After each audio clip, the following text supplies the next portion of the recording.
So economists have studied the behavior of sellers just as they have studied the behavior of buyers. And उन्होंने जो भी चीजें observe करी उसके basis पर they have arrived at the law of supply. So law of supply हमको क्या बताता है? It states the direct relationship between price and quantity supplied. So according to the law of supply, other things being equal, मतलब कि जो भी और चीजें हैं जो अफेक्ट करती हैं law of supply को, उसको हम constant लेके चलेंगे. The quantity supplied of a commodity rises directly with the price and falls with fall in price. In other words, when price of commodity rises, quantity supplied increases, and when price of commodity falls, quantity supplied also falls. So a rise in price, अगर price बढ़ जाता है, so it will encourage the producers to supply more, and a fall in price make them to reduce the supply. Thus the law of supply studies the behavior of producers. Law of demand किसका behaviour बताता है? Consumer का behaviour बताता है.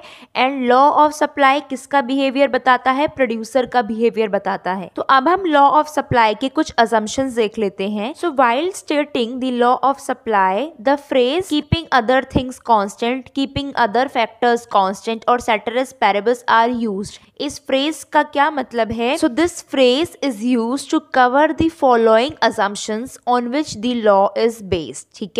So first assumption है price of other goods is constant. जो भी other goods है ये हमने ऑलरेडी पढ़ रखे हैं. Price of other goods is constant. तो जब भी हम किसी एक गुड की बात करेंगे, मतलब उसकी सप्लाई देखेंगे, तो जो भी दूसरे गुड्स हैं वो सब कांस्टेंट हो जाएंगे. एंड इसके अंदर हमने पढ़ा था रिलेटेड गुड्स के बारे में, जो कि substitute goods and complementary goods थे, बिकॉज वो भी अफेक्ट करते हैं सप्लाई को, इसीलिए हम यहाँ पर उनको कांस्टेंट लेके चल रहे हैं. There is no change in the state of technology, because अगर टेक्नोलॉजिकल अपग्रेडेशन है या फिर डिग्रेडेशन है तो वो भी अफेक्ट करती है, इसीलिए हम अज्यूम कर रहे हैं कि स्टेट ऑफ टेक्नोलॉजी में कोई चेंज नहीं हो रहा है.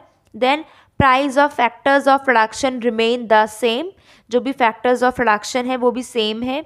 There is no change in the taxation policy. ना ही गवर्नमेंट टैक्स इंक्रीज करेगी ना ही डिक्रीज करेगी. फिफ्थ है जो प्रोड्यूसर का गोल है वो सेम रहेगा.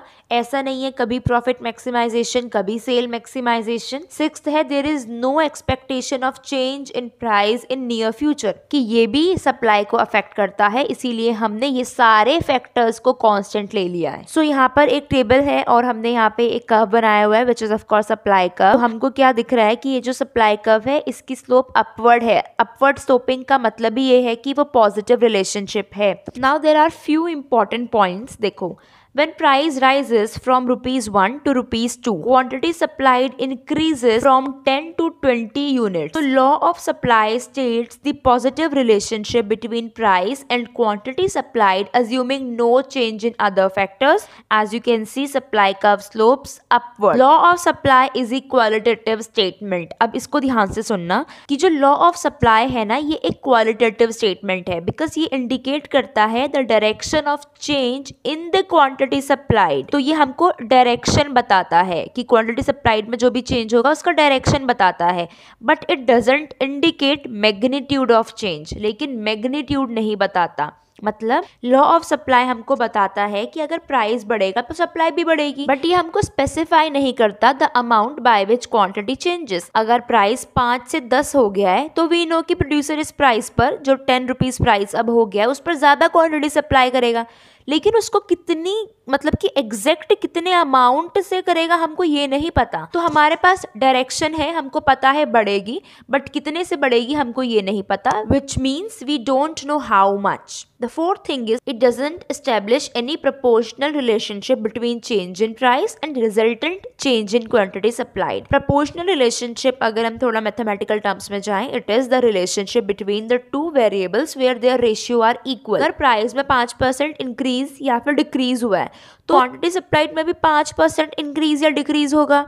Means there is always same relationship between them according to the definition of proportional relationship. लेकिन ऐसा नहीं होता है. जैसे कि अगर प्राइस 1 से 2 हो गया तो क्वांटिटी 5 से 8 हो सकती है, 5 से 6 हो सकती है, हमको एग्जैक्ट अमाउंट नहीं पता, तो इसीलिए ये प्रोपोर्शनल रिलेशनशिप नहीं एस्टेब्लिश करता है। Law of supply is one sided as it explains the effect of change in price on quantity supplied but remain silent on effect of change in supply on the price. मतलब कि ये हमको ये तो बताता है कि अगर प्राइस में चेंज होगा क्वांटिटी सप्लाइड में उसका क्या इफेक्ट आएगा, लेकिन ये नहीं बताता कि अगर सप्लाई में चेंज आएगा तो उसका इफेक्ट प्राइस पर क्या होगा।